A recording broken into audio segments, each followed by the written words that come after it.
దేశ భాషలందు తెలుగు లెస్స అని శ్రీకృష్ణదేవరాయలు గారు చెప్పారు.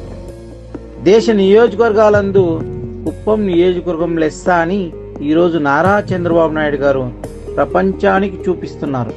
మన కుప్పంలో ప్రస్తుతం 7 పరిశ్రమలు నిర్మాణ దశలో ఉన్నాయి. ఆ పరిశ్రమల్లో మన కుప్పం ప్రజలే, మన కుప్పం యువతే ఉద్యోగాలు పొందాలని దూరదృష్టితో స్కిల్స్ అవసరం, అవగాహన అవసరమని ముందే ఆలోచించి ఒక శిక్షణా కేంద్రాన్ని ఏర్పాటు చేసి పరిశ్రమలు పూర్తయ్యే లోపే మన యువతకు శిక్షణ పూర్తి చేసి ఉద్యోగ అవకాశాలు మన ఇంటి ముందే అందేలా చేస్తున్న నాయకుడు మన నారా చంద్రబాబు నాయుడు గారు. ఏం చెప్పాలి సార్.